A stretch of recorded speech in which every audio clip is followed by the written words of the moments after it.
Today, the biggest problem with the Indian market is FII outflow. In last 2.5 years, FIIs have sold investment worth 9 lakh crore. In fact, on Friday, FIIs sold nearly 20,000 crore worth of Indian equity due to MSCI rebalancing.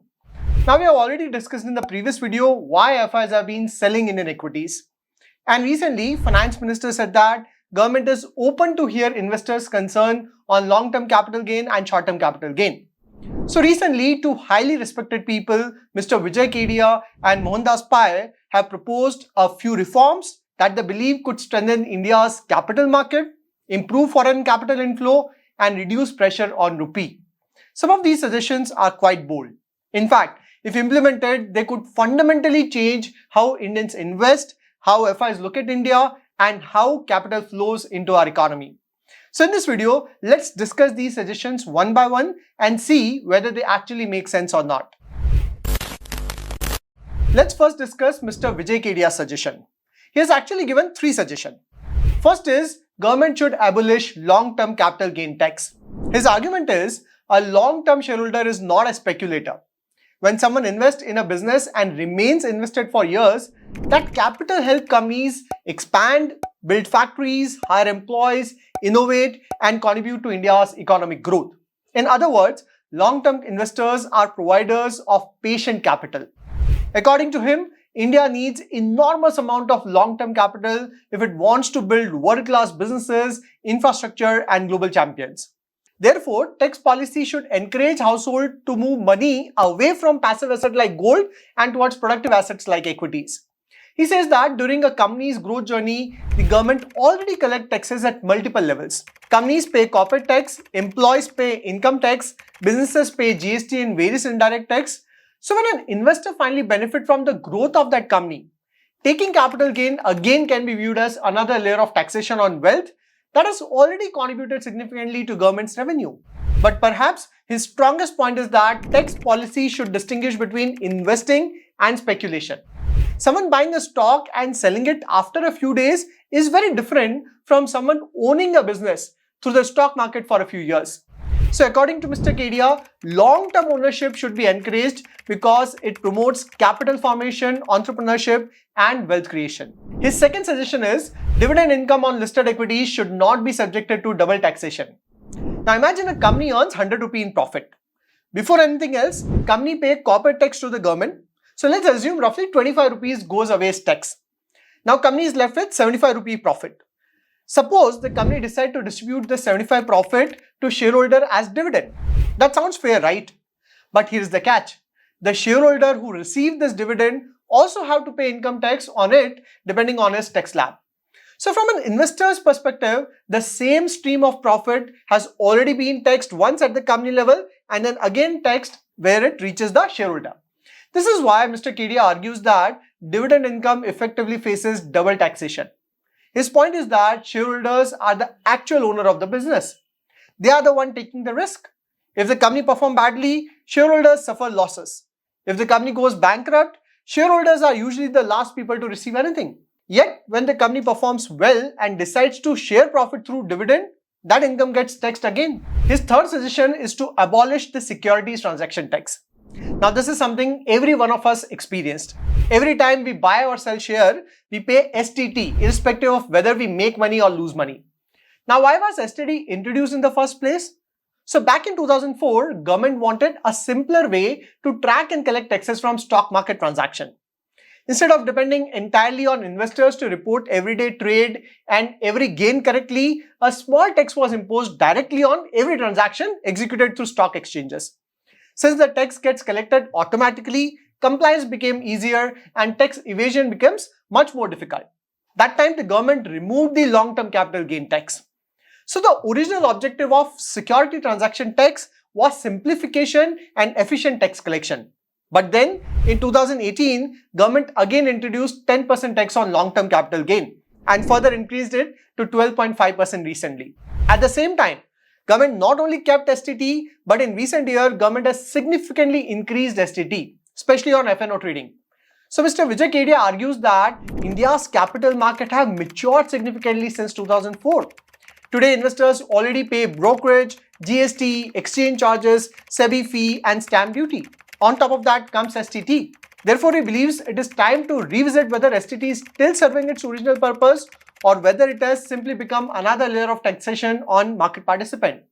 Now let's move on to Mr. Mohandas Pai's suggestion that are broader and focus on Indian rupee and foreign exchange flow.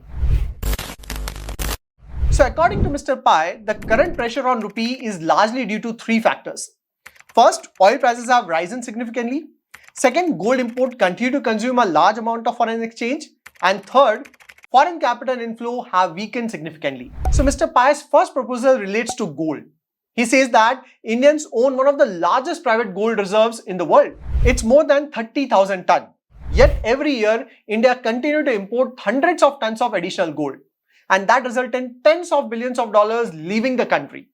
So his suggestion is quite unique. He proposes a temporary one-year exemption from capital gain tax on the sale of physical gold. The objective is simple.